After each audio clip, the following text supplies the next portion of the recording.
Welcome to another edition of Faithful Questions. Happy to see all of you here. Happy to see all of you online. Let's begin with a prayer.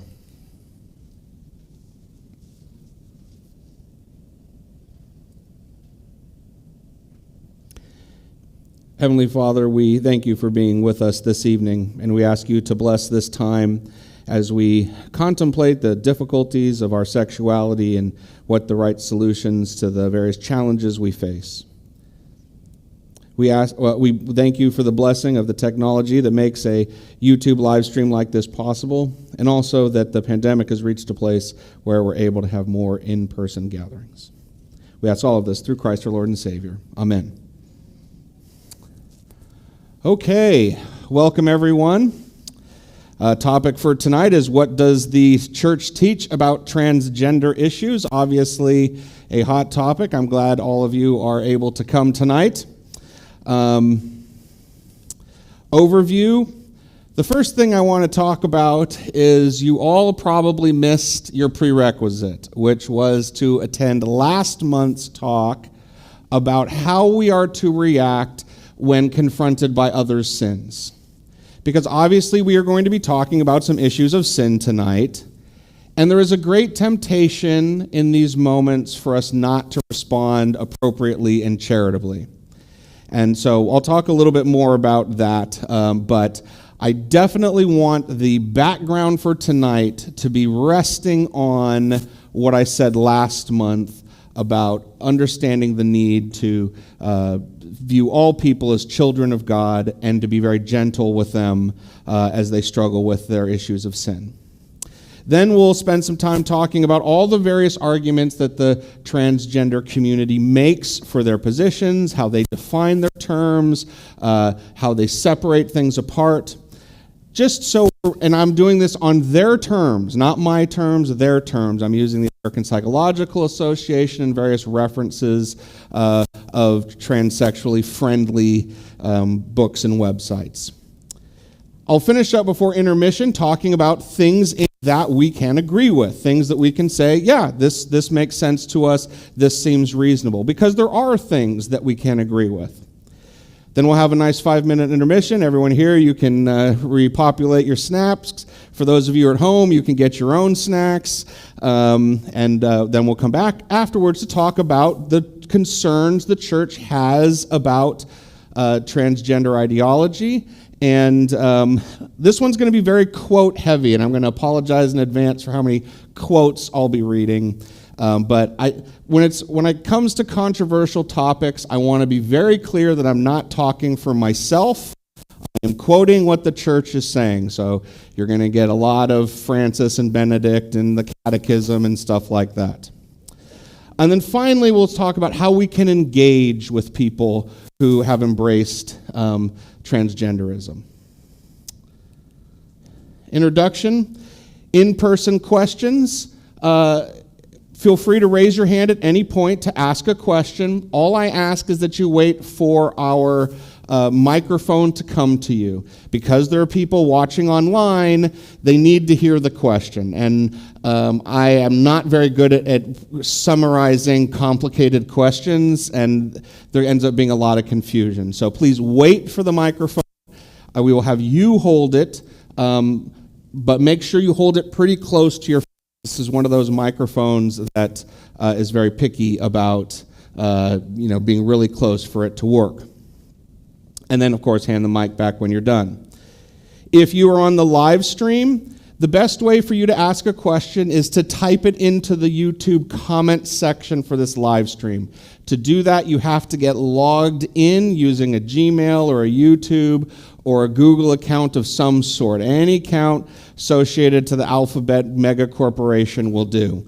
So just get logged in. That will unlock the comment section, and you can make a comment. And feel free to chat with everyone there. But if you want to ask a question of me, start your comment with all capitals, Deacon Question dash, and then we will get to it at the appropriate time. If you can't get logged in on YouTube for some reason, we do have an open chat session at deaconken.org/blog/chat, and same rules apply there. Finally, I wanted to list the major sources I've used for this talk. One, as I said, the American Psychological Association, and in particular, the link referenced here. Also, the U.S. Catholic bishops have released a teaching document a couple of years ago. That's linked here. That actually quotes a number of other documents. So when you see quotes from other documents, for the most part, they came from that document as an intermediary. And then finally, something for the Congregation of the Doctrine, CDE. It's not, it's the, I'm dying, which one? The last word is education. It's confraternity of something. In any case, they also put out a document, so this is a Vatican document about these things, and we will reference that as well. Okay, so into the meat. As I said, my last month's talk is very important. When we deal with morally contentious topics, there is real risk that we bring our worst to our encounters with other people. We have to remember that we are always interacting with real people, not anonymous opponents. And so therefore, we can't take the fact that we are right about something as an excuse to be uncharitable, or as I say here, to be a jerk. We have to approach them lovingly as human beings. And so when we talk to people, we have to find common ground, we must remember their human dignity, and we really have to have their best interest at heart. Our goal can't be to win, our goal has to be to help them. So obviously I can't just do the whole talk over again. If this doesn't make sense to you, or if you'd like to dig deeper in it, that talk is still available on YouTube, so please go watch it. It's very important when we're dealing with these sorts of issues that we take the higher ground, we treat people with love, and not let the kind of squabbling that is all too common in our society that, all of us struggle with, drive our conversations. Okay, so let's get into what their arguments are. What are they suggesting? What is being transgender? Transgender is an umbrella term for persons whose gender identity, gender expression, or behavior does not conform to that typically associated with the sex to which they were assigned at birth. There's a lot in that sentence, and we'll get into it. They do clarify a few. Gender identity refers to a person's internal sense of being, how they see themselves, male, female, or something else. Gender expression refers to the way a person communicates their gender identity. So it would be how others kind of see them in the world through things like behavior, clothing, hairstyle, etc. Now you'll notice the word here is not transsexual, it is transgender. And that is very important. They separate gender from sex. And so actually, I would say one of the most important things when you're engaging in this topic is to be very careful of the words you're hearing and the words you are using. What do you mean? Sex, this is their definition again. Sex is assigned at birth, refers to one's biological status as either male or female, and is associated primarily with physical attributes such as chromosomes, hormone prevalence, and external and internal anatomy. In other words, whether you have female or male genitalia. Gender refers to the socially constructed roles, behaviors, and activities and attributes that a given society considers appropriate for boys and men or girls and women. And so this would be stuff like, generally speaking, you don't see men walking around in skirts unless you're in Scotland, right? And so therefore, wearing a skirt would be something that a person of the female gender would be more likely to do. Another thing they get into is talking about the ways in which sex is more complicated than just XX and XY chromosomes. They will talk about how there are rare cases of things like XXY or XXX or single X. And they'll also talk about some of the quite interesting research, frankly, that suggests not all of our, what makes up our sexual biology is just in those chromosomes. That actually, it turns out we have genes in other parts of the sequence that can modify what our sexual presentation is like. And so I don't know a lot about this, but doing some reading, they talk about the SRY gene, the DMRT1, the FOXL2. If you understand what that means, you're way smarter than I am. But they'll talk about the fact that sex is far more fluid than people tend to believe.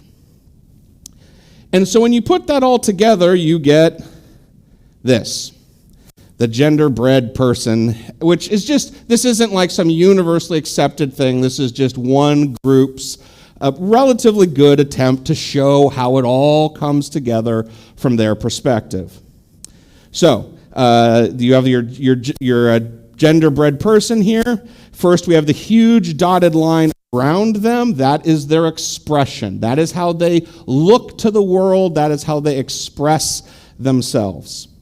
The identity, they're pointing to the brain. This is what you think. This is what you feel. This is how you view yourself. And then they have biological sex, which they're pointing at the groin region there. And finally, they top it off with the heart and one's attraction, and whether you're either sexually or romantically attracted to one sex or the other. And this is the fullness of the way they see the world of all of what makes up your gender. It's this highly nuanced, multifaceted thing that includes lots of different stuff. And this is why you will see all of these things out there that can be very confusing about additional definitions of genders, not just male and female, but you're talking, I'm a zer, I'm a bisexual, they'll have all of these terms. And to be honest, I understand a few of them, but I definitely don't understand all of them. But so many of them, if you dig into how they define them, they're different possible combinations of these things. Somebody who identifies this way but expresses a different way, or would be different than somebody who expresses that way but identifies this way, and then attraction, and no. So you can end up with, at least in the middle, that's 1, 2, 3, 4, 5, 6, 2 to the 6th power, that's 32 genders, is that right? I think so. Just based on the theoretical possibilities of this small chart, which actually doesn't even encompass all of the options. So this is how they, frankly, look at all of this stuff, sex and gender and what have you. I think this is a little bit incomplete, though, to give the full picture. And so I wanted to bring in one more piece that exists. Because actually, the previous stuff is more of a philosophical, or if we prefer, we could call theological perspective on how this all fits together. But at the end of the day, the argument that wins, the argument that convinces, is much more of an emotional one, particularly for teens. And the argument is, and of course they need all of the philosophical framework to make this stick together, but the simple argument is, if you don't feel comfortable in your body, if there's some way that you feel disjointed, then you're not the gender you think you are. Something about your identity or your expression or your attraction isn't right. You are not at one with yourself. You are not at peace. And so therefore, you need to go searching to understand what the right gender identity expression, whatever, for you should be. To find out the true you that is hiding in this person who may look like your average teenage girl or teenage boy, but actually, because they don't feel comfortable with that, That means that's not quite right. That what is true about them is something else. And the philosophical framework gives them the path to go searching. But the gateway into thinking about that comes from this emotional argument.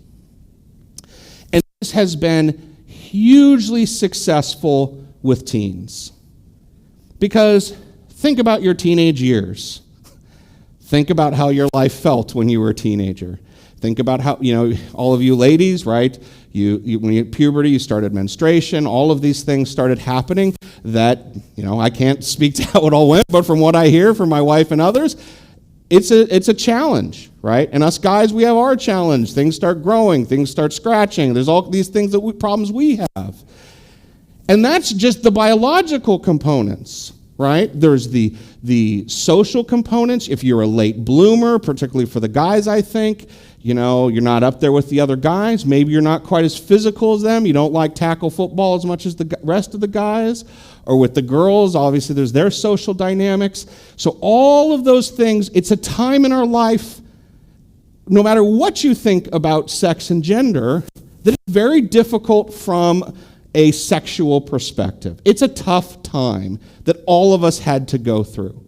But when they have a perspective that says, if you don't feel right, maybe you're trans, you can imagine how many kids who aren't being taught anything else, that's going to sound compelling to. Right? They're going to have oh yeah, I definitely don't feel good. What's happening to me? I don't know. There must be something wrong. Oh, you guys say that this is what this means? That I can believe that. And they start off on that search. We might be able to even accept some of that, but here's where it starts getting, at least from my perspective, very, very troubling. Okay, so now what do you do about this? We've embraced these things, our identity, our expression, all of these things aren't right. What are we going to do? And actually, one of the things I could not come to any sort of meaningful consensus, the APA was unwilling to, come down on one side, is there some piece that's the core piece? The closest I could find to that was identity is the core piece and the others are periphery, but there were plenty of people who said, no, that's not sufficient. But because what confuses me about that, they're not saying which piece is core, is, well then, which of those ones would then define which one I'm shooting for? And I guess that is probably why there are so many who are not going the male or female route, but instead are going the non-binary, the Z or Z, all of these things that are these popular trends. Because if they're not willing to settle on one piece must be dominant, then you start having to come up with all these additional terms. And then, once you've decided where you're headed, now you start working on the changes. Name changes, right? You're no longer Bob, you're, Bobina. Changing your pronouns, right? You'll now see in many places, like you go on a Zoom call, someone will have their name and then in parentheses, he, her, or that would be an interesting one. He, him, right? Suggesting he wants to be addressed in a pronoun form as a guy. You also see they, them, or is it her, she, or she, her?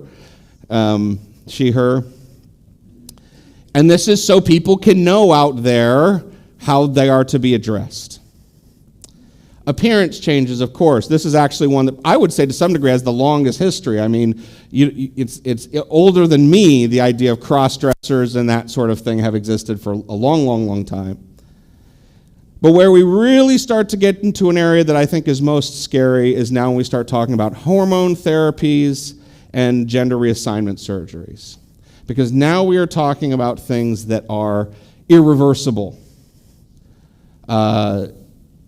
It's a tragic thing to go watch videos of people who have detransitioned, who took hormones when they were teens. Their whole life is going to be messed up. I watched this one girl that just made me cry. She was about 20 years of age. It had been a couple years since she had detransitioned. She looked like a normal girl at this point. Everything seemed normal. Her voice sounded like this, though, because she had been on testosterone for 3 years. And the doctors were telling her they didn't think it was ever going to go back. So, excuse me. This is what we need to be concerned about. All right. Let's jump into areas of agreement, because I just went over a lot of things from their perspective. Let's be clear about what we can be on board with. First of all, genetic diseases, things like XXY, anything that, even if it's not in your X or Y chromosomes, if somebody has a disease and therefore needs medical intervention, including hormones or surgery, to correct that and make that normal, well then, that's appropriate. This is somebody who's not quite in the right place, and medical intervention is needed like any other genetic abnormality or deformity.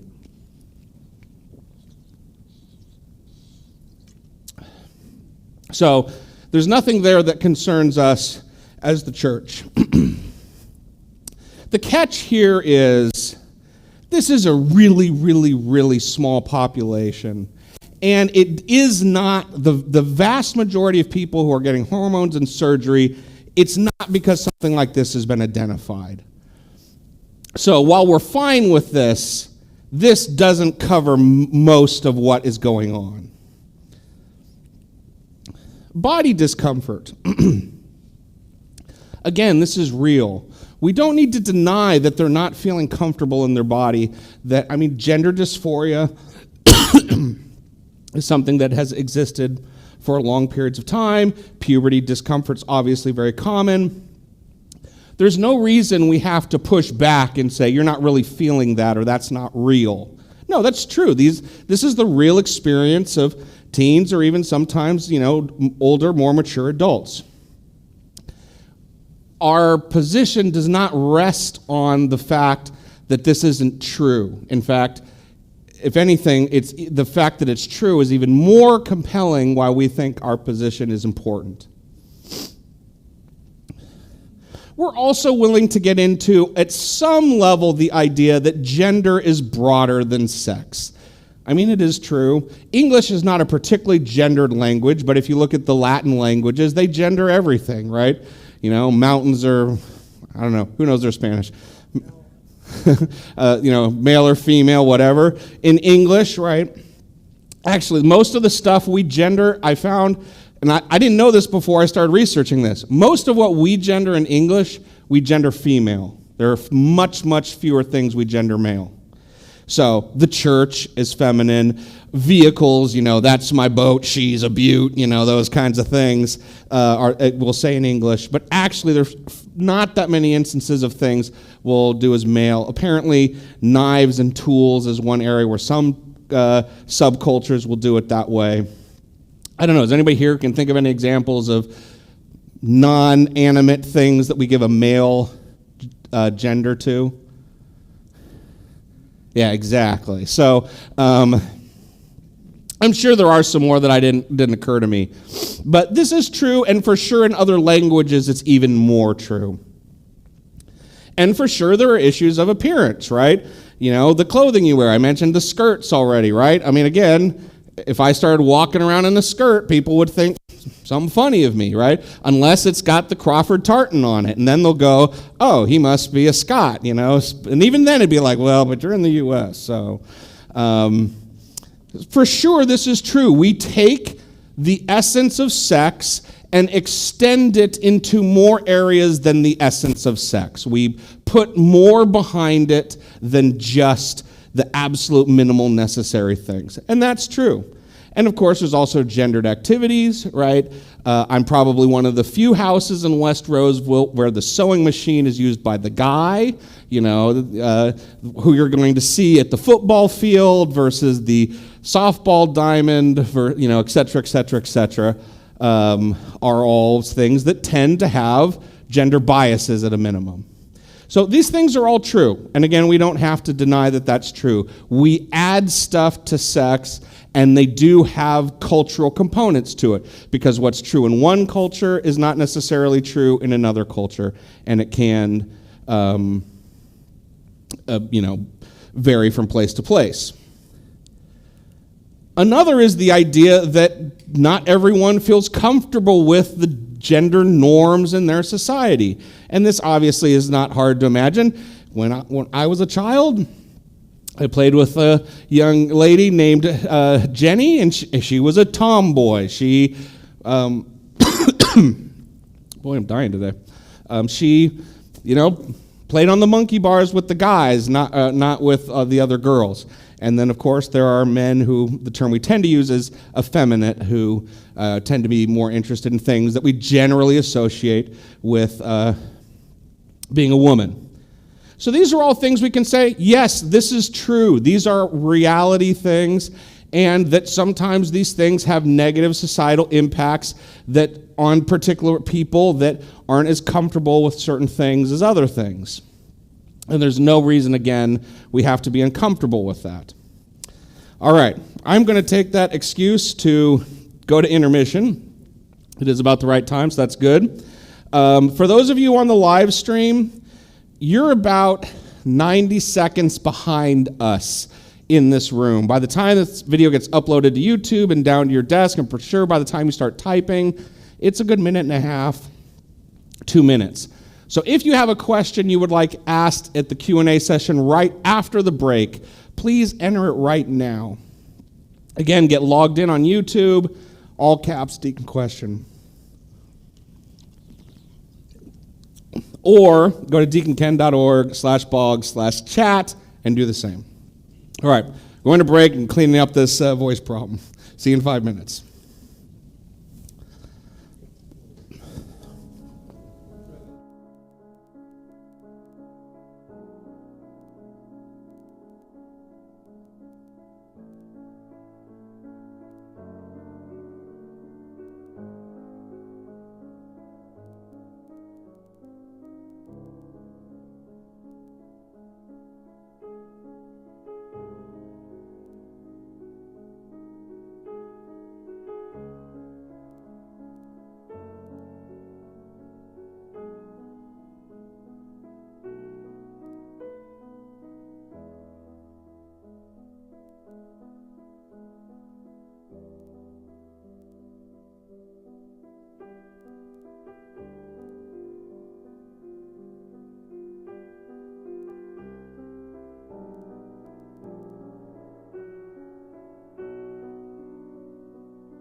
Okay, we're back. Question and answers. So we'll start with what we have online. Our question taker's finishing his snack. Are you suggesting that there are not people who are gay or lesbian, and that is just something that they make up because as teens they are uncomfortable? No, I'm not suggesting that at all. I haven't actually even discussed the issue of gay or lesbian. Gay or lesbian is a issue of sexual attraction, and yeah, that's not at all what I'm saying here at all. I don't know, did I say something that I didn't hear anything about that? So no, that is not at all what I'm suggesting. I do have a separate talk on that topic. If you want to go back and look at the history of my Faithful Questions talk, there is a talk from approximately a year and a half ago on the issue of homosexuality that you can feel free to watch. Is that it? Okay, how about here? We have any questions people would like to ask in the room? All right, we'll plow on. Okay. Let's go into the issue of where the church would disagree with this ideology. And the simple way to address it is, our concern is about the solution, not the problem. As I said, we can be sympathetic to people who don't feel very comfortable during puberty or don't feel very comfortable later in life, who don't feel like they fit in, who in one way or another are thinking there's something about me that's not quite right, or just socially feel very different than other people. That is not something we have any reason to disagree with. But how do you solve that problem? What is the means to the solution to that problem? And this is where we fundamentally disagree. We would say not feeling comfortable in one's body doesn't necessarily mean you're some other gender. Denying sexual realities, which are real sexual realities, isn't going to help matters. And so our two biggest objection is the idea that one can change their gender or change their sex, and that there's this idea that there are more than two sexes or more than two genders. Kind of goes back to the beginning of everything we think, and biology very much agrees with us. The few cases of variance are one of those kinds of things of the exception proves the rule. It is so generally universal that those rare exceptions are exactly that, rare exceptions. So, we're going to run through a whole bunch of quotes, or I'm going to try anyway. As people here in the room were saying, I shouldn't have tried that low, grisly voice. That seems to have not sat well. So we'll start with the Catechism of the Catholic Church. From paragraph 2, 333. Everyone, man and woman, should acknowledge and accept his sexual identity. By the way, a little note here on the text. This is all written in Latin and then translated to the various languages. And in Latin, when you are referring to both sexes, you use a masculine. So you will see a lot of cases in here where they will refer to his sexual identity. From an English perspective, it's probably more accurate to say his or her sexual identity. That's the Latin, he, in this sense, is both genders. Another quote, man may not despise his bodily life. Rather, he is obliged to regard his body as good and to hold it in honor since God has created it. That's from paragraph 364. Another quote, except when performed for strictly therapeutic medical reasons, directly intended amputations, mutilations, and sterilizations performed on innocent persons are against the moral law. 2297. What I find a little bit interesting in this, to go a slightly different direction, this seems to be opening the idea that a criminal person could be sterilized. I thought the church was pretty firmly against that idea, but that was my presumption is why the word innocent was put in there. But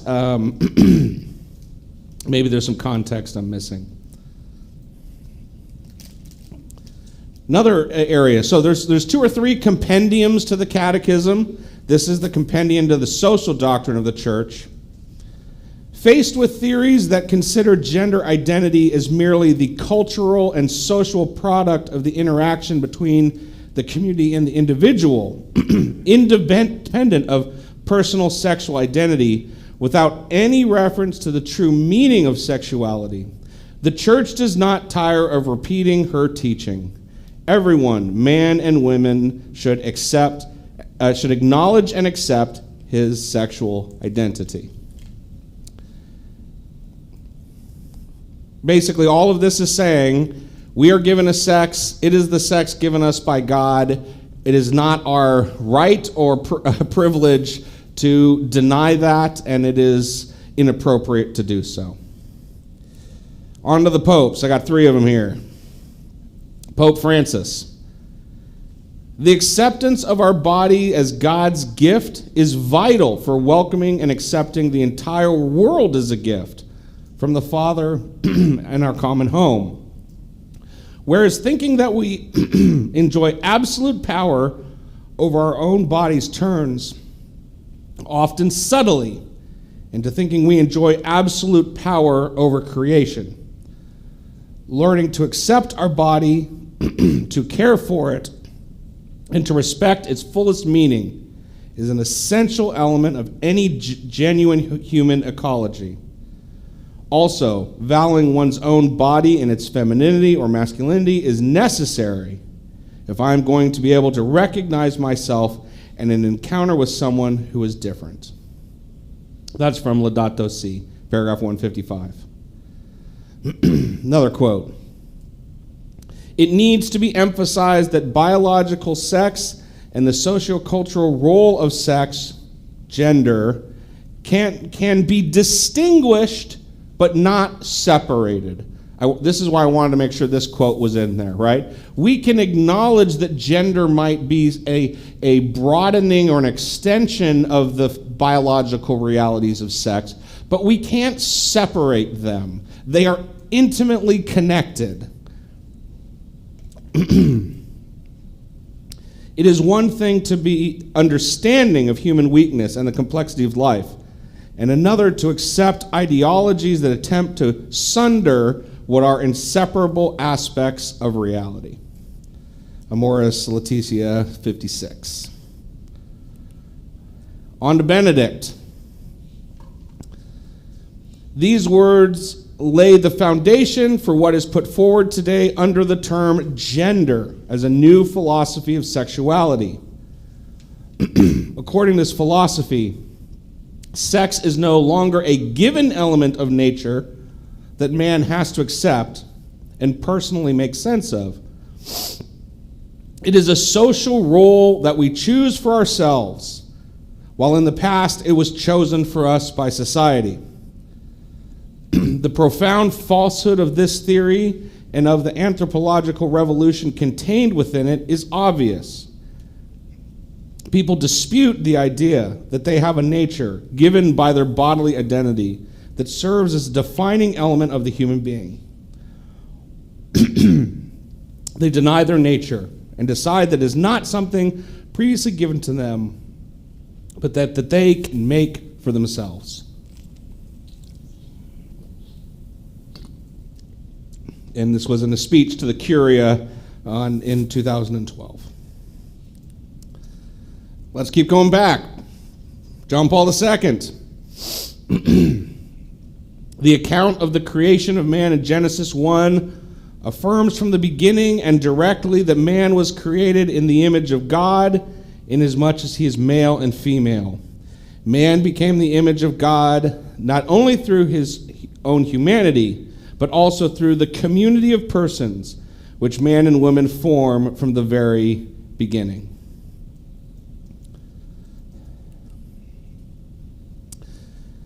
And then finally, this is from the most recent document from the Vatican on the subject of transgender. It's the one that was linked at the beginning of this talk. It is clear that sex and gender are no longer synonyms or interchangeable concepts. The problem here does not lie in the distinction between the two terms, which can be interpreted correctly, but in the separation of sex from gender. Further, the concept of gender is seen as dependent upon the subjective mindset of each person, who can choose a gender not corresponding to his or her biological sex, and therefore with the ways others see that person. So the church has been quite clear. We cannot decouple sex from gender. They are intimately related. They always have been intimately related. I've heard it said, not in a Catholic context, but I think it makes a lot of sense, is that gender is the software of sex, that it is the building upon the hardware to make something more, but it still makes it clear that they are fundamentally connected. God created us. We are this way. We are a species that reproduces. I'm forgetting my correct biological terms all of a sudden. But, we use sexual intercourse with two different sexes to make our next generation. He created us male and female. It is the most obvious aspect of the human process of creation, and therefore so fundamental to us it cannot be ignored. And this attempt to allow gender to be this mechanism to disassociate it from sex is unfortunately a trick. And actually, it's one that again, another area where I've really struggled to find a coherent answer to is, okay, so you're saying that gender is something very different than sex. You're saying you don't feel very comfortable with the gender you're naturally assigned, so you want to do something different. Why then are you going back and manipulating the actual sex? Surgery, hormones, all of those things that get back to the root of the sexuality. If these things aren't connected, why is that the solution? I've heard the answer of, well, you feel most comfortable when these things are all well aligned. That's basically the argument. But that, again, also belies the argument that they're separate. If it is so separate, why is it so important they be aligned? There's this kind of circular logic going on here that's unfortunately, I think, easy to get stuck in, but if you just take a little bit of a step back, you see that they're trying to separate something, but they're also accepting that they're connected, but they're also wanting them separate, and there's no cohesiveness to the way of thinking. The cohesive thought is, no, yes, gender is a little bit more. Yes, gender goes a number of different directions. Yes, we can talk about ways society may be being unfair to some people who don't feel that comfortable with normal gendered stuff. But that in no way allows us to separate sex from gender and pretend they're independent from one another. And then the final point is sexual mutilation is immoral. I didn't find a specific quote about hormone treatments in that regard, but I would think that is a form of sexual mutilation. You take testosterone as a woman, it has profound effect on your sexual organs. Whether you want to call that specifically, surgical mutilation is probably not true, but I think the concept applies. You are, in principle, mutilating your body in a hormonal way when you do those things. There. Okay, so, all right, we're in this tough spot. We have a very different idea than a lot of society is presenting to us. What are we to do about it? How do we engage? How do we talk to people about these things? And I kind of split this into different groups. And I want to start with the most distant, strangers or acquaintances or people we just meet. This is a very challenging and nuanced topic. You are not going to win somebody over on Twitter in 280 characters. So my suggestion would be, don't try.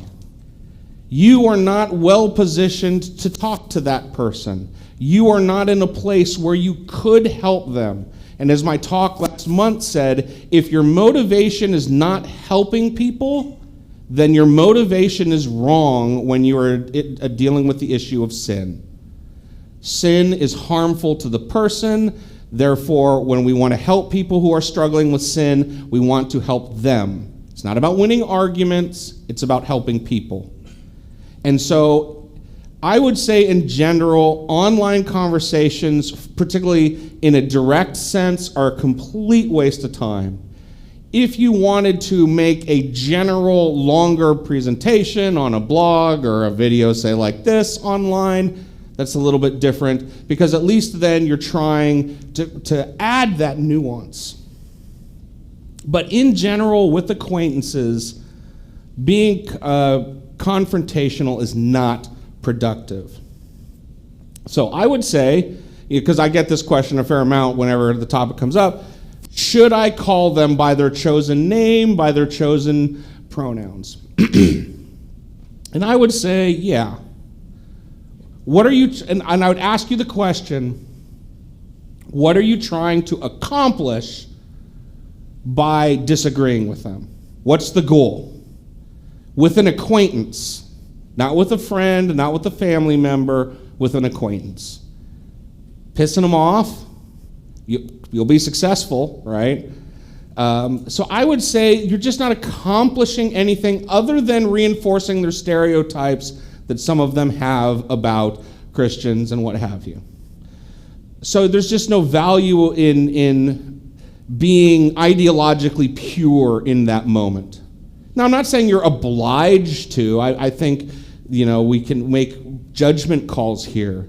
But in a general sense, we can do this. We're not in a position to help them, and there's no reason to antagonize them with no added purpose.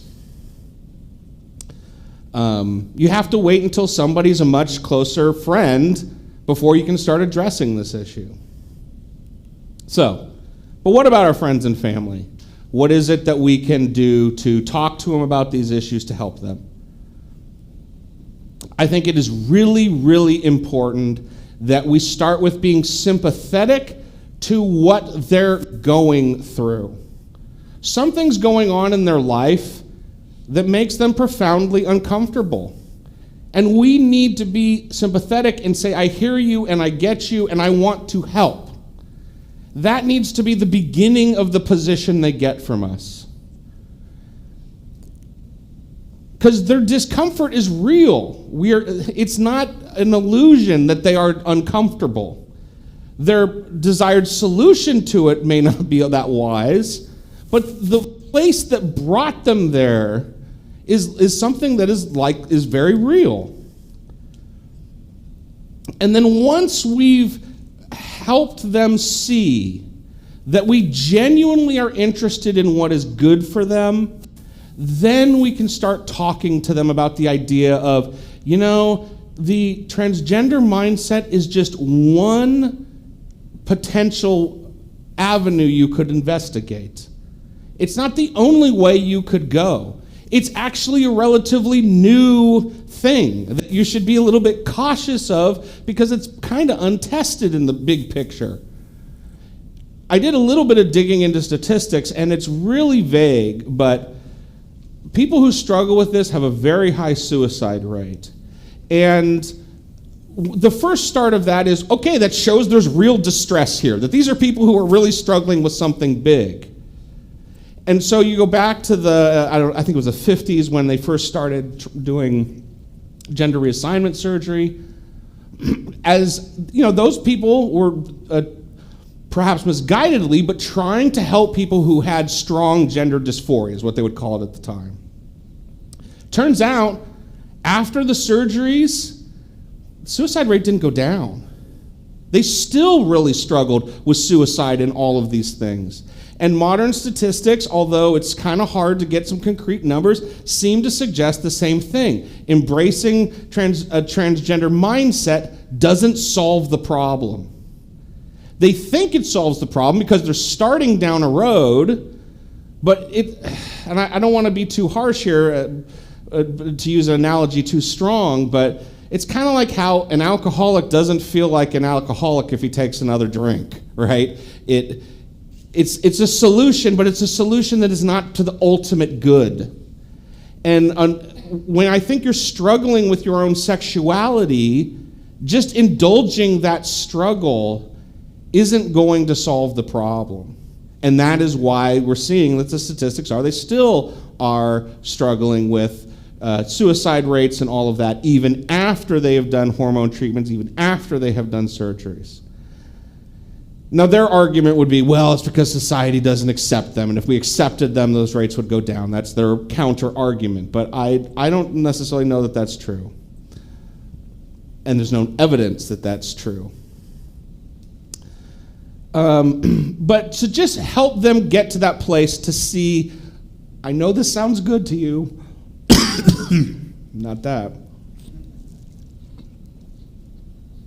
Oh, Peter, you're going to need to refill me here. I know this idea of a solution sounded good to you, and it's something you want to look into, but it's not the only way you could approach this problem. There are other solutions you could look into, and I want you to open your mind to the idea that, yes, you are in real distress. Yes, this is very difficult for you, but you don't have to go this one ideological route. And in particular, I would talk to them about the things that I think are a lot of times the case, to let them know it's okay to be a tomboy. I think one of the societally worst things of this is it used to be somebody who was a little bit different. Well, there were examples of them in society. There were other tomboys. Maybe they weren't everywhere, but you saw a handful of them. And so they could say, okay, there's another one. I don't feel so alone. There's a different one. I don't feel so alone. Maybe I'm not in the majority situation, but I'm not so weird that there aren't other people like me. Well, now what happens when they start getting picked off by, instead of just accepting their difference, they instead start transitioning. So now that tomboy girl who would like to stay that way, all the other people who are like her are going down this road, or at least a significant number of them. And it makes them feel more isolated and more unique and more uncomfortable because they're not like everybody else. And there's a group of people who seem to be more like them that are going this ideological route. So to let them know that, again, this doesn't have to be the way they can go, that it's okay that you're not like every other girl or not like every other boy, that it's okay that you have some things that are unique and not completely gender normative. And I wanted to finish with teens, because this is obviously where it is exploding the most. I think we really need to do more sharing of our experiences that were uncomfortable about being a teen. I think it will really help a lot of teens to hear that puberty wasn't that comfortable for me, that high school wasn't the best time of my life, that all of these things that many of us know, but we got past it, right? We got to college or we got a job or whatever we did, and we got beyond those moments. But those teenagers don't have the knowledge, or at least enough of it, in my opinion, of that lots of us, most of us, struggled with something like this when we were a teenager. I mean, show of hands. And you can be honest. If you really didn't have any struggles in high school, congrats. But raise your hand if there was something in your teenage years that you kind of felt weird about. Half, 3/4 people raising their hand. So there's some, you're lucky, but really the majority of us had some way in which we felt excluded, different, troubled by both the teen years from a social perspective, or I should say either or both, or the time of puberty. And so if we share those experiences, particularly with those children who seem to be experiencing those problems, and let them know they're not alone, let them know that you'll get through this and you can just go be a regular person, I think that makes a huge dent. And again, this has to be with people who you have, teens that you have, family or social access to. Don't just start, approaching teens on the subway, right? That might get you in even more trouble. But letting them know that what they're feeling is pretty normal, I think will be really helpful to them. There are studies that show that of the people who are tempted towards this lifestyle, the ones who don't do anything, don't change a name, don't change a gender, don't get hormones, don't do those things, by the time they're in their mid-20s, they've let it go. But once you've started down those roads, you're much more likely to stick with it. And yes, there's a number, just being scientifically honest, there's a number of different explanations for why that might be true. But one argument that I think to consider is that a lot of these things you can work through, and if you allow yourself to work through them, you will. And then finally, I would really strongly, specifically because of that, even if you can't win them over on the ideological front, ask them to consider delaying or reconsidering hormones or surgeries. And be very clear about how unreversible that choice is. And say, and be honest, saying, there's so many things I did when I was young that I regret.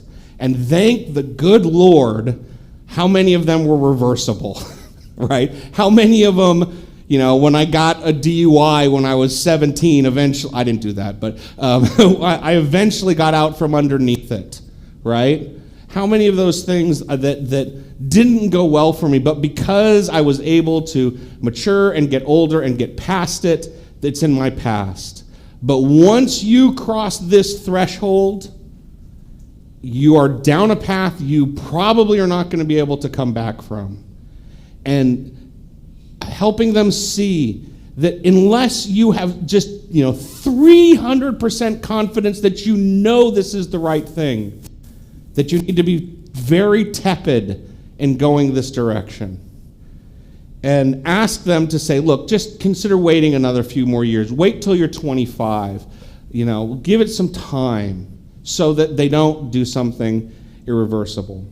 I would heavily encourage you, share with them, and there are a ton of them on YouTube, detransitioning stories. To go see those videos of teens who made these decisions and decided to back out, and the impacts in their life. Never being able to have children. On and on and on and on, of very difficult things that they now will face for the rest of their life because they made these decisions at a young age. And let's be honest, how many of us could make really good decisions at a young age, right? I changed my major in college, right? Who else here did that? Okay, so that would be my suggestion. Be more willing to open up to about your struggles. Let them know that what they're going through, that you sympathize, that you know it's difficult, that you want to help, and that you really want them to just take a deep breath, look at other options, and avoid going down a road that can't come back from. Okay, conclusion reminders. For those of you online, again, like the intermission, if you want to put a question in, now is the time to do it because we're trailing a little bit, or you're trailing a little bit from us here. So get a question in now so that when I get to the Q&A at the end, you'll be at the front of the list. And if we have enough questions, there'll be a time for a follow-up. So like if the person who asked a question at intermission had a follow-up, I would be able to answer it. 2 quick questions at the end. Conclusion. God created us male and female for a reason. It's just the biological truth of who we are. And sex and gender are not the same, but they also cannot be separated. And this is the basis of what we believe in our faith and why we are opposed to this ideology. At the same time, we must really be sympathetic to the discomfort and trauma that people who are struggling with this are having. It is real. We don't have to pretend that it's not real. There's nothing about it being real that undermines our perspective. Lots of people have lots of struggles in areas that have nothing to do with sex. And of course, there are people who have struggles that have everything to do with sex. And the question is not whether the struggle is real. The question is, what is the right solution to that struggle? Okay, satisfaction survey. Now you have the opportunity to light me up either online or here in person. So for those of you here, there are forms on the sign-in table. Fill it out. As I've said before, I really, really, really appreciate feedback. These talks are very different today than they were 2 years ago because of the feedback I've received. If you'd like to fill it out online, for those of you here, you can do that. In fact, what I do is I take the paper ones and I go to the admin portion of my online survey site and enter them, so it's all in the statistics. So, but the papers are over there. Feel free to fill them out and just leave them on the table for you here. For those of you who are online, the link is right here. It's also in the show more portion underneath the live stream. I do need more volunteers in the future. Live streaming is a lot of work. I need at least 2 helpers. Really, 4 is ideal. I have kids now going off to college, and for some reason, when they're hundreds of miles away, they don't like coming back to help with live streams anymore. So I really could use some more help, and anybody, I promise, free training. I'll teach you all about it. Also, in person, currently I'm doing all the purchasing for the refreshments and all of that. Having someone who'd be willing to do purchasing and also doing setup and tear down would be very helpful. We're not doing this yet, but we used to have childcare back before the pandemic. That is something I would like to bring back at some point, and so having people who would be willing to, kind of an interleaving basis, ideally do childcare would be great. The wonderful part is now that this is a dual live stream, you wouldn't have to miss the talk, right? You could help that 1 month and then go watch it afterwards. So, if you're willing to help, I would love your help. Doesn't matter who you are or what your gender is. Email me at ken@deaconken.org. I'm very happy to have so many people here tonight. It's been a long pandemic for this talk. Before the pandemic, I would have 60, 70 people in person. It was wonderful. And then, the Wuhan lab made everything horrible, right? So, or at least that's one theory.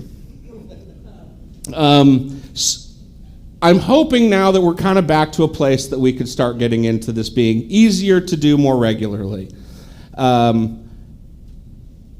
I try to kind of go to 3 different bases for the topics. This is kind of one, these kind of hot topics in society. Another is more kind of personal advice, improvement type stuff. So next month's topic's kind of along those lines of how do I overcome my habitual sin? And going through some ideas that we can have. We have those sins that are the ones that fathers heard 476 times in the confessional, right? How do we start making some progress on those things? So that kind of thing. And I've done a number of different ones about, making the most of Lent, what have you. So that's the second area. And then the third area is kind of just informational, educational, like the April session of how is the Bible organized. So I try to keep it mixed up, and I want it to be something where people can feel like they don't have to particularly care what the current topic is. Just over the course of the year, they learn lots of interesting things and there's lots of value. So these are the upcoming topics. The next one is March 8th. Put that in your calendar, 7 p.m. And then we have April. May, if the group is this big, we'll do a Q&A session in May. If the next couple months struggle, I might substitute something else in because it's hard to do Q&A without enough people to ask questions.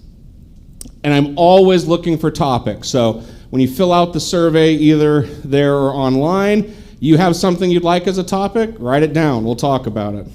Father George wrote down he wants me to talk about exorcisms. So, we'll see. Might have him come in to do that talk.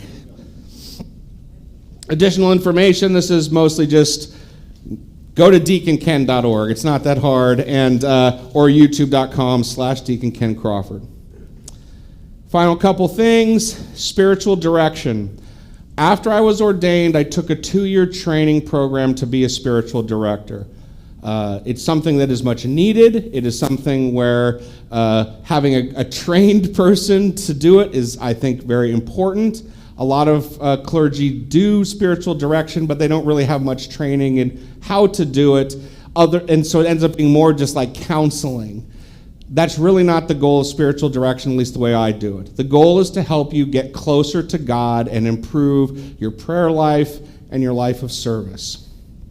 I use an Ignatian model. That's what the training program trained me in. And I do expect a half-hour daily in prayer time from my directees. We meet once a month. We talk about what's been happening in the last month of prayer. We make a plan for the next month, and on it goes.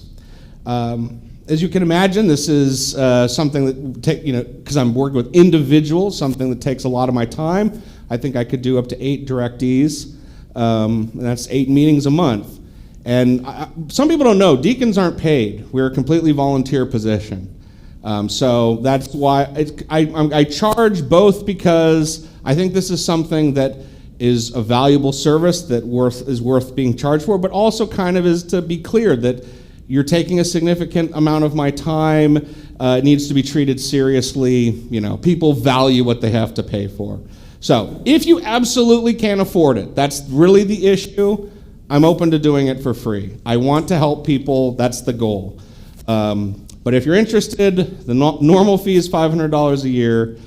You can reach out to me at either just email me or catch me after Mass or whatever, or you can go to my link on the website where there's some more detailed information of how the program I run works. So, just something for any of you who are interested. Finally, YouTube subscribing. All of you who are watching online, please click subscribe. It helps me get more features as a content creator, like things like being able to email the subscribers, stuff like that. So you need to get to 1,000 to really get to all the feature set. Only 792 to go. So any of you who aren't subscribed, or any of you who have 4 Gmail accounts and aren't subscribed on all 4 of them, please go to the website or to YouTube and subscribe. All right, questions. We'll start online. What does the church say about the research that shows gender is in the brain, not the body? Again, it's hard to know how to answer that question without more context. And I don't know what research is being referred to. I think I explained it. These things are intimately connected. Actually, stuff I've actually read of a number of transgender sources suggested the idea that there's a male brain and a female brain is wrong. So it actually sounds counter to what I've heard from most people or from most sources I've seen online. But there's no doubt that everybody's brain is a little bit different, and there's no doubt that there are men who have brain function and whatever that might be considered, in a certain sense, more, female gender sympathetic. I don't know. I'm struggling with language. But my point here is that again, is talking about the problem, not about the solution. And the solution is to recognize that no, gender and sex are connected, and there are plenty of ways we can feel comfortable with ourselves by recognizing the uniqueness of us without denying the biological realities of us.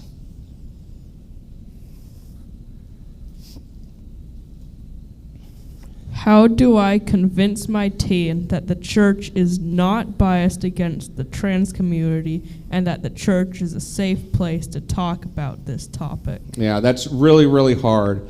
I think, again, it comes down to starting with being sympathetic, recognizing that these people have real problems, and showing them through your actions and your words that you have genuine love and concern for them. When you do that, you're opening the door that it's probably not about this. Now, you know how people get, right? You can, people get into a mindset, there's confirmation bias, it's very easy to get stuck in that, and so sometimes these can be very difficult to overcome. But, and I would remind you that actions mean so much more than words. So if you say you're sympathetic to them, but then when they say, I want Bobby, who used to be Roberta, come over, and you're like, I don't want her in my house, you're undermining that significantly. So I think, again, and this is where what I said earlier about recognizing your relationship with someone, if Bobby wants to come over, I would say call him Bobby, because you're not in a place at this moment to help Bobby, who was Roberta. You're in a place to show them that you think of them as a human being, and this is an area where you're not going to fight them at that moment because it's not your place. So just doing everything in our power to be sympathetic, to be loving, to be caring, that anytime somebody tries to put us in a box of hatred, we do everything we can to break that box down. And yeah, I think talking is really important. And one of the things I've realized that I'm now disappointed with myself as a father is I didn't realize how much was happening at school with their peers, all of that they weren't talking to me about. That was just happening, and, what'd you do at school today? Nothing, right? And I didn't, and now that the kids are getting kind of old, it's in a lot of cases kind of too late. I didn't do enough early on to engage them, and I feel disappointed as a father in myself. So I think just doing everything you can to open the lines of communication, and do that by starting from a place of sympatheticness, not starting from a place of telling them where they're wrong, right? But it's a real challenge, and there's a lot of hurdles in our way, and it's not going to be easy. But that's the advice I would give. Let's finish up online, and then we'll come back to you. Okay? Any more? Oh, that was it. I mean, you have priority over people online. Okay, go ahead. Let me get to the mic. When the last question was read, I took it that this person was wondering how they could come to the church. And your answer seemed to me is that we as church need to be more sympathetic. But where does that person who's looking for a connection find the courage, and where does he go? Yeah, well, so one of the things I think we do have to work on as church is remembering we are a church of sinners. We need to be pounding the pulpit constantly, speaking about how we are not a church of perfect people, we are a church of sinners. And everybody, even those who vehemently disagree with us, are welcome in our pews. The only place we draw a line as far as where you fit in our community is if you try to speak for the Catholic community authoritatively when you're wrong, right? That's a place we have to draw the line and say, no. You're welcome here. You don't have to necessarily even change your thoughts, but you can't be saying this is what we believe as church when it clearly isn't. But minus that, we need to be a church that welcomes sinners, that's willing to say, you're welcome here. Like the classic example for me, or at least recently, is baptizing children of homosexual couples, right? And there are certain clergy who don't like to do it. And so the people who are in charge of it often call me and say, Deacon Ken, can you do this? And I say yes. And all I want to know is that person trying their best to be Catholic? And if they are, I'm going to baptize that child because this person genuinely wants their child to receive the gifts of the church. They may have problems, they may have disagreements, but you know what? There are lots of things where people have disagreements where we don't even start to be concerned about whether their child should be baptized. People who are in extramarital relationships, I mean, the list goes on and on and on and on, right? So how we as church can really help people engage with us is to make it very clear, you're welcome. You can come. We're not going to lie to you and tell you we believe something differently. And if that's something so important to you that you're just not willing to come, we're disappointed by that, but you're still welcome whenever you'd like to. And that's the best we can do. But to some degree, I don't think we do enough of that. We get a bit too concerned with making sure everybody's clear exactly what we believe. I think it's actually pretty clear. We don't have to beat a dead horse, even though it's a family tradition in my family to do that. But we have to work really hard to make sure it's clear. Our beliefs are very important, but we are a church of sinners, and that means sinners are welcome. Other questions?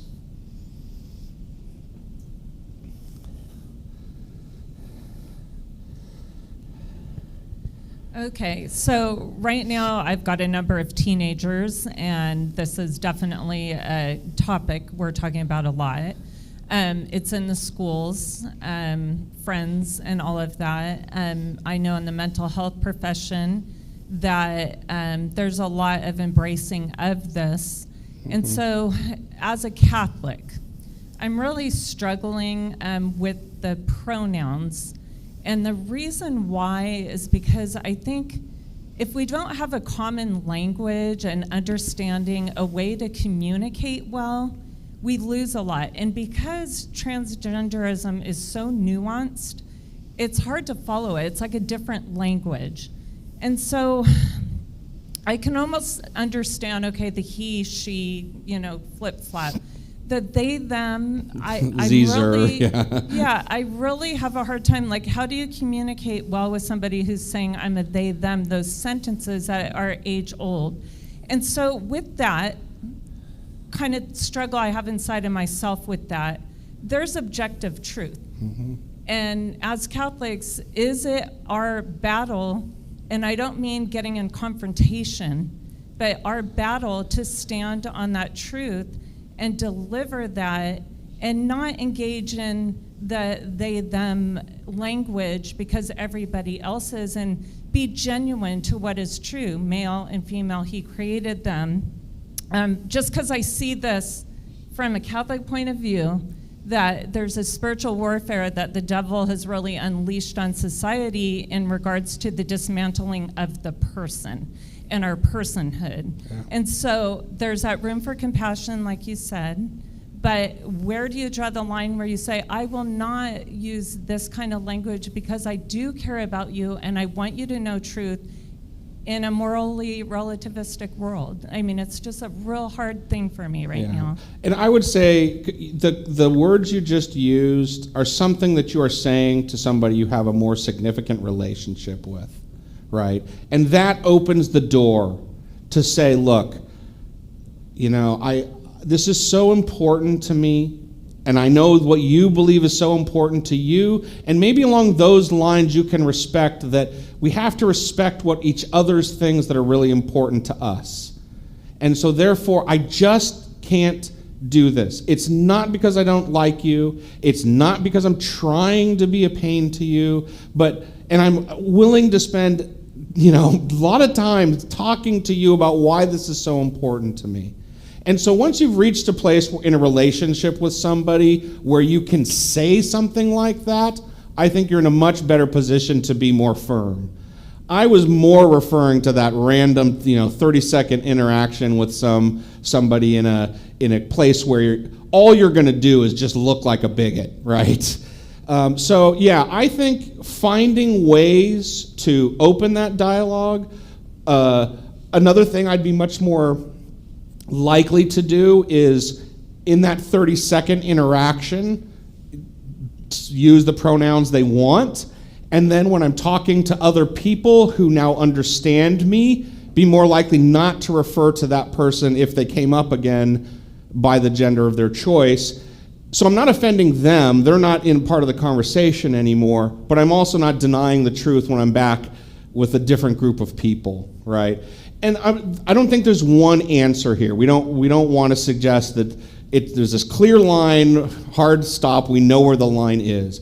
So you're absolutely right that we do want to find ways to make the truth clear and find those moments to say, I need to be clear with you. And the question is where, for me, the moment you can start doing that is when you can start explaining yourself so that it's clear why you're doing what you're doing, as opposed to a scenario where you're never going to be given that opportunity and you didn't accomplish anything by being a stickler in that moment. And yeah, we'll just keep working on it, Dana, because it's not easy, right? We're going to second guess ourselves. We're going to fall on the wrong side of the fence one day and the wrong side of the other fence the other day, and we just got to keep figuring it out. Because, and I would say for sure, in the church, with youth in the church, I'd be much more of a stickler than at my son's tennis match at school, right? Yeah, but yeah, it's tough. There's no one easy solution to this. I just want to make sure we're thinking about all of these possibilities and using our best judgment to make good decisions. Question here. Andrew, did you want to check if there were any new online questions? Is it on? No? Okay. If there is, pop your hand up so we know. I was just thinking, I'm a retired high school teacher, and 33 years in the classroom, seen a lot of kids, a lot of trends come and go. I don't think any teenager doesn't think they're too something. Too tall, too short, too fat, too skinny, too smart, too stupid, too ethnic, too this. I mean, my hair's too straight, my hair's too curly, on and on and on. And I'm just, in my opinion, I saw a big change happening in the 1980s and the 90s with the great self-esteem movement, where every child was told, you know, you are just a wonderful little snowflake, and your existence is just enhancing I mean, you're gracing us with your existence. We did not emphasize that achievement and the difficulty of the way to achievement is a very valid point. And I think we created a whole generation of victims. And it's somebody else's fault that I'm not able to do this. And if you're not responsible, you're not to blame then either. And so what I'm wondering is that if all of this attention to transgendered celebrities and all of the stuff that's on TV has created a new place where kids may think they fit in, where they really aren't sure if that is the place or not. Just like the goth kids that used to come in with the black fingernails and the hair and the lips. I mean, yeah, those kids that wear all black, what's with them? Yeah, but it's like they kind of they had a place where they could find a kindred spirit, so to speak. And then the online bullying, I'm just appalled at the social media and the way that kids suffer horribly. And it's not just at their school, it follows them wherever they may go. And I'm just at a loss as to what we do with those kinds of things. But I think that some of this gender dysphoria is the latest trend to try to fit in. There's some of that. To maybe take a little bit of a step back to look at it from a larger metaphysical perspective, one of the things we believe as Catholics is that we are both made in the image of God and in some way corrupted, right? That we're not perfect. I mean, made in the image of God. Oh boy, that sounds pretty nice, right? But at the other hand, the first stories beyond that in the Bible is our fall from grace. And that metaphysical view of the world is, I think, it's obviously what I believe, but one of the benefits for society is it creates a model where there's this tension on both sides. It's not just you're beautiful and wonderful. It's also, no, there are things about you that aren't that wonderful. But at the same time, when you're struggling with I'm not that wonderful, remember that you are wonderful. You're a child of God. It has this dynamic to it that keeps a balance that I think is very healthy and very appropriate. And yeah, I would say that one of the trends of the late 20th century is this kind of dismissal of the idea of sin, dismissal of the idea of corruptedness, of weakness, and it goes a lot of negative places, and I think this is one aspect of it. Another one that I think is just as troubling is we start writing off people. If everybody is this wonderful thing, but yet then there are those people who do the unforgivable. If we don't have a metaphysical view where everybody is both wonderful and corrupt, what do we make of that person? Because we've come up with this view where everybody's wonderful. Well, therefore, there must be these exceptions, the untouchables, the unokays, the nasties. And we can completely write them off. They will never be able to be forgiven. They are the untouchables. Yeah, to put a certain way on it. So, and if you look at a lot of what's going on in our culture, it reflects that piece of this same trend. So yeah, I think part of what we need to reestablish is making a case for our base theology of the nature of humanity, because it's a very balanced thing, and I think the number of places that would bear fruit, this is just one example. Let's see if I want to make sure anyone else before Dana gets another shot. Oh, I'll go to the back.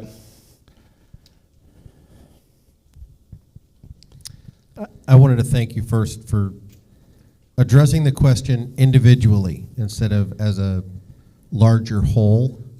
I think oftentimes we use broad terms when we talk about these subjects, and I was really surprised by your responses. I really like that. It gave us tools to address the situation individually and with people. It occurs to me that the subject is, and you struggled with it early in the talk, it's a war on words. It's a changing of our language. It's a changing of our culture. And my question is how does the church see this playing into the larger war on our culture? This seems like a battle in the larger war. How do we take that on and fight that? And what is the church doing to help with that struggle? Yeah, I mean, that's a big question, right? Yeah. I mean, obviously, I think one of the mistakes we make is to look at the problems of our era as if there's never been a problem like today, right? And world history suggests that's just not true. And actually, one of the things that I've always found somewhat humorous, and I don't like saying it a lot because it can sound very condescending, but people say, why does the church pick on sex? Why does the church pick on blank? And it's like, the church isn't picking on those things. Society has decided these are the topics it's going to butt up against with the church. And so in this era, that's what the church has to talk about. But in different eras, family and children and whatever just weren't an issue. We didn't have to talk about it. But there were other things we had to talk a lot about. And so every era is going to bring its problems. And every era the church is going to have to find its way to evangelize the world. And It's difficult. It's not easy. I just always feel that truth is on our side, and therefore being patient, loving, charitable, honest, always can help us accomplish these things. And I think finding points of agreement is always good. Start with something in common and then bring people to the rest of things. And, you know, we'll see. Our grandchildren will have a different set of problems. There was one over here.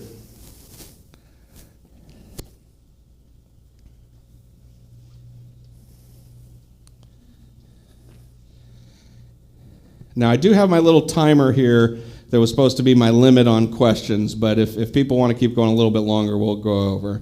I like the last question, or at least the comment too, and we thank you, Ken, for presenting tonight. I'm in awe of the effect of our culture politically, the media bias, the infiltration of corruption into the schools. I'm a 40-year veteran of schools, public schools. I could go back and be a student too, but I am just in awe of the effect that it is having on our children and how it's spreading. And the question is, with regards to what is the church doing? We are the church. Yep. Therefore, as you present tonight, you know, what can we do? It's a struggle. I'm struggling on a couple of different venues, maybe not this one specific topic, but we're fighting a battle. It is just in the 5-year-olds in preschools being given options as to genderize themselves and posing that question. That's evil. That's the devil infiltrating our children. Yeah. And I think we need to be vigilant and aggressive and go after school boards. And I was a school principal, go after superintendents and principals. And they're just doing their job. Yeah. Don't pick on them. But there is a pecking order, and there are dynamics that are in effect that are just destroying our, and I'll look at our Catholic culture, our belief system. And I know our questions are moving up. 1 minute to answer, Ken. Maybe there's no answer.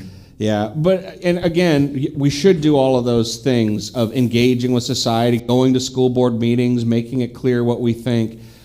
But I do always want to come back to this issue of if we come off like jerks, if we come off like angry maniacs, it's actually counterproductive. I think half the battle is knowing where to go, and the other half of the battle is knowing how to do it in a way that comes off the right way. You know, like a lot of what's been going on with the pandemic, I think they're arguments that people have been making that have some credibility. They're shooting themselves in the foot by screaming at the school board, by, you know, doing these things that it's like, what do you think you're going to accomplish by doing that? You're just turning them into an enemy. We have to find ways. Oh, time's up. What was that? It's funny. I haven't hit that in a long time. But we have to be so careful because society is so ready to dismiss us as soon as we show our colors as just bigots and jerks, right? And so we have to be very vigilant about presenting things in a way that is charitable, loving, and honest. And still people will accuse us. But I think actually then it eventually backfires, right? We see these arcs in society where people are tarred, but eventually society realizes they keep tarring these people in ways that as time goes on makes less and less sense, and it flips, right? So if we can have that kind of persistence without giving them more ammunition, over time these things start turning our way because, boy, they keep saying that they're, you know, screaming at the school board, but I haven't seen one of them scream at the school board in a decade, right? That kind of thing, right? And so I don't know. It's really hard. Yeah, thank you. All right. So since the timer's up, we're gonna let Dana have last shot, and then we'll call it good. Andrew, anything else come on online? Okay. Okay, kind of piggyback on what you were just talking about. And we came in 5 minutes late, I'm sorry, so you may have already done this, but it's a language, right? This whole transgenderism, understanding it. Did you give any resources? Because I think just with raising kids right now, as you know, parents are really struggling with this. There's a lot of confusion. We're trying to raise our kids in the faith. And so a lot of times my kids are throwing things at me, all the names and gender. I'm like, I don't even know what we're talking about right now. So is there a place where we can kind of educate ourselves so we can be the educated, not emotional person at the board meeting, that we can have a loving conversation with our kid based in knowledge and truth instead of emotion and anger and where that goes awry? Yeah, I feel like at the very beginning I did get some of the broader language where we get into trouble, and in fact thinking of good ways to deal with this trouble is when they start, because there is a lot of this, of adding new words, adding something on top of that, right?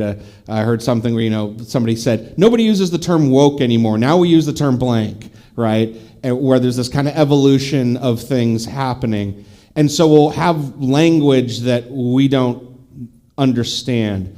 So I tried to do my best to give the broader terms, and I guess what I would say is when confronted with a term it's like that you don't understand, maybe engage them in the way of saying, okay, I understand this, I understand that. Use the language that they like, so you're making it clear that you're not trying to be dismissive. You're just saying, here are the terms I understand. You've now added this new one that I apologize, I don't understand. Can you help me? And that will then lead to dialogue, hopefully, of the right kind. And what you'll probably get with a lot of them is, oh, well, it's just like gender expression, but blah, blah, blah, blah, blah. And then you can say, okay, well, I understand now what is meant by gender expression because I've heard those terms, I've researched them a little bit, now it makes sense. Because I do think there is a lot of that, of wanting to create the new hot term, but it really means mostly the same thing as something else.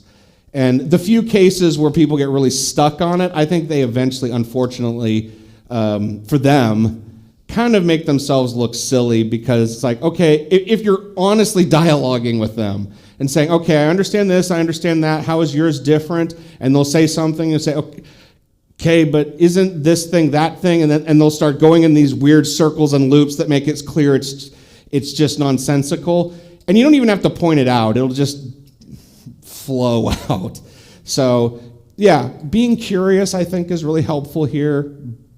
Doing our best to know the terms that are pretty broadly known helps, because then we can then get into whatever minutia. Because, yeah, I don't understand the difference between ones who want to be called Zer and ones who want to be called Z and ones who want to be called, there's one that's like a she, which is not S-H-E, it's like Z-H-E. And I admit I don't understand, but how I would engage with that person is saying, okay, help me understand why this is unique, what are you trying to communicate with it, so that as I start dialoguing with you, I'll at least know what you're trying to talk about. Is she about gender expression? What's the point? And then you'll find out whether it's nonsensical or not when you do that. All right, let's take that as got to the explosion. What a night. All right, we'll wrap up with a prayer. In the name of the Father, and the Son, and the Holy Spirit. Heavenly Father, thank you for bringing us together this evening and for the many ways that you bless us. Help us as we go forth to remember how important it is that we love our neighbor, and that part of loving them is helping to make sure they know the truth. Help us to find good, productive, wholesome ways to share the truth that is truly for their good. Help us to combat the false ideologies of this world so that people can come to a more genuine truth, one that embraces the love that you have for us and embraces the love we should have for each other. We ask all of this through Christ our Lord and Savior. Amen. Thank you, everybody online, and thank you all for coming. Don't forget to fill out your surveys.